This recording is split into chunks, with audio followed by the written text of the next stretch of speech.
What if sainthood was within the reach of a teenager? Someone who lived in our time, played video games, and loved technology just like many of us. Today, we're diving into the extraordinary life of Carlo Acutis, a young man who embraced his Catholic faith with such passion that he's now recognized as the first millennial saint. Carlo was like any other boy in many ways. But what set him apart was his early, unshakable love for God. Imagine a child so eager to receive Jesus in the Eucharist that he asked to take his first communion at just 7 years old. That devotion would grow, shaping his entire life.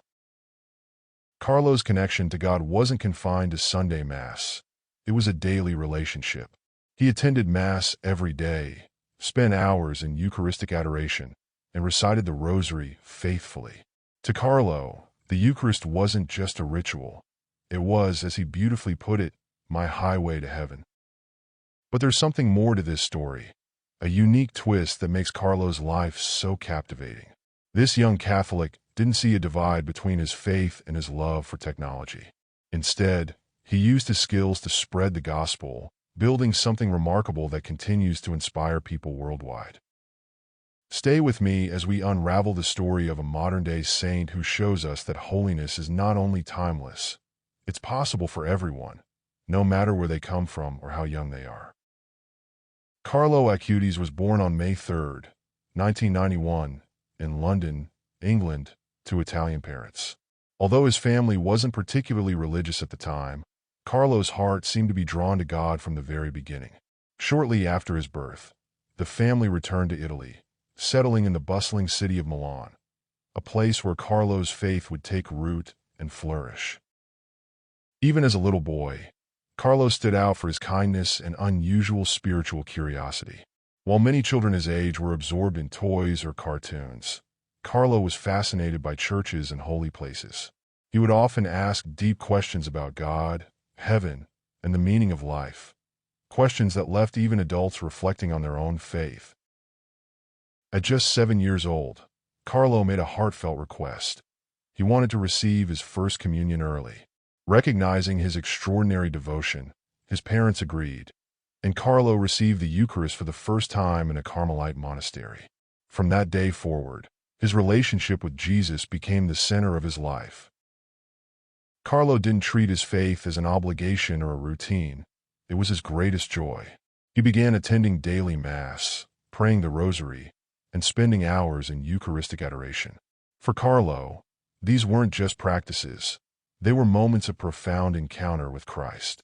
He often said, "The Eucharist is my highway to heaven," and he lived those words every single day.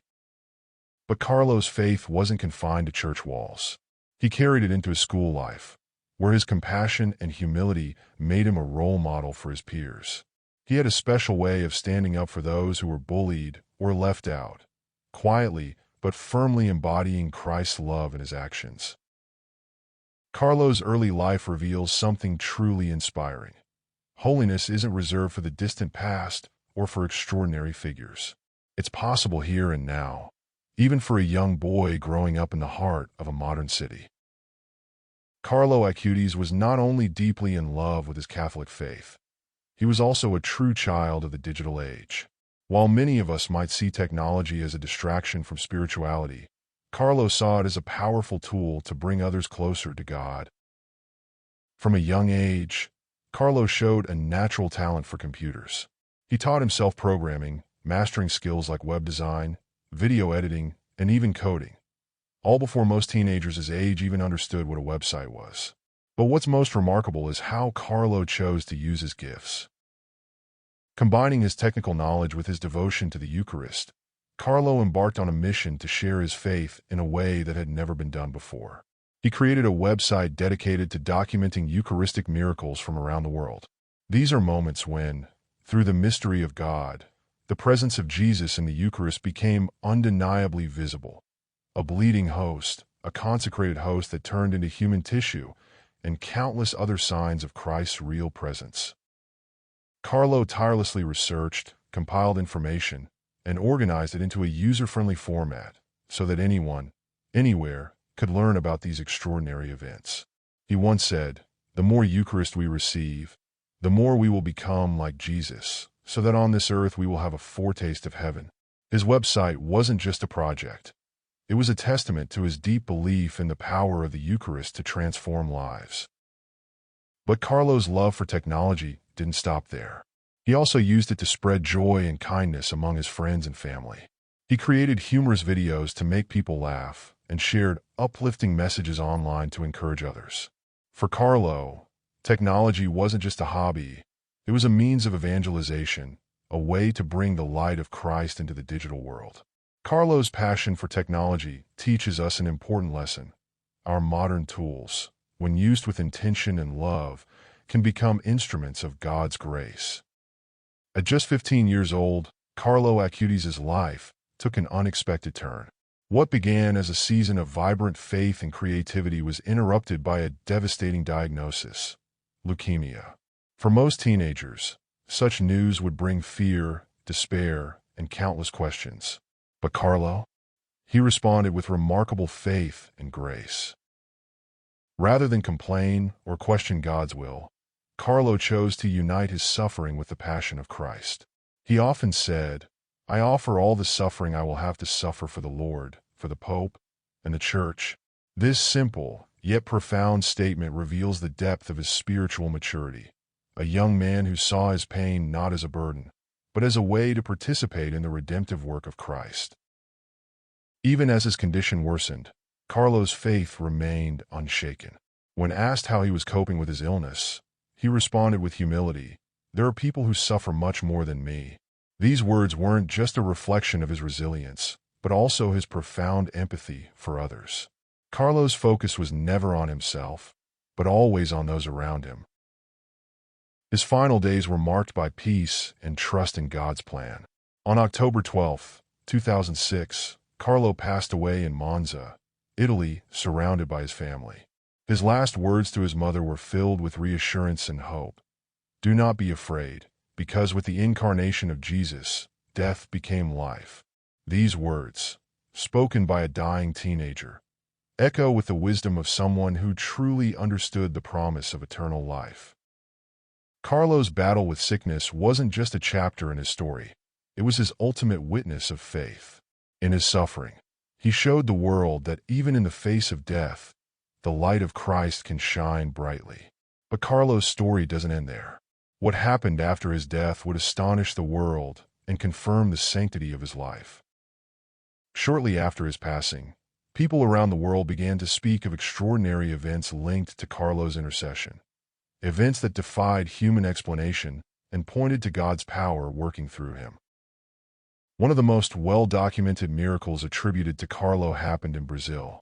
A young boy suffering from a rare and debilitating pancreatic disorder was miraculously healed after his family prayed for Carlo's intercession.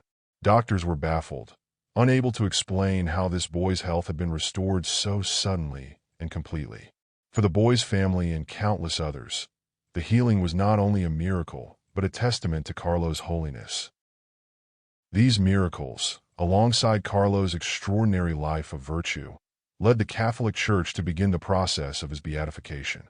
In October 2020, Carlo was beatified in Assisi, the city of his spiritual hero, Saint Francis. During the ceremony, Pope Francis highlighted Carlo as a role model for young people, calling him a witness of Jesus, especially through the Eucharist. But the story doesn't end there. After careful investigation and prayer, the Church confirmed more signs of Carlo's intercession, paving the way for his canonization. And now, the world eagerly awaits April 27, 2025, a date that will mark Carlo's official recognition as a saint. This historic day will be part of the Catholic Church's Jubilee of Teenagers, a fitting celebration for the life of a saint who continues to inspire young people to live their faith with courage and joy. Imagine the scene. Thousands of faithful gathered in St. Peter's Square, celebrating not just Carlo's life, but the timeless call to holiness that he embodies. Carlo's canonization is a reminder to all of us that sanctity isn't distant or unattainable. It's real, it's modern, and it's as close as a simple yes to God's love. But there's one final piece of this story, the lesson Carlo leaves for us today. Carlo Acutis' life teaches us that holiness isn't about extraordinary deeds or distant times. It's about living each moment with love, faith, and trust in God. Whether through his devotion to the Eucharist, his innovative use of technology, or his unwavering courage in the face of suffering, Carlo reminds us that sainthood is possible for everyone. His story challenges us to ask, how can we bring Christ into our daily lives, just as Carlo did? Take inspiration from his example, and remember that God is calling you, too, to a unique and beautiful mission. Thank you for joining us in celebrating the life of Carlo Acutis. Don't forget to subscribe to our channel for more inspiring stories of faith. Be sure to check out our other videos, and share this one with someone who could use a little encouragement today. May God bless you, and see you in our next video.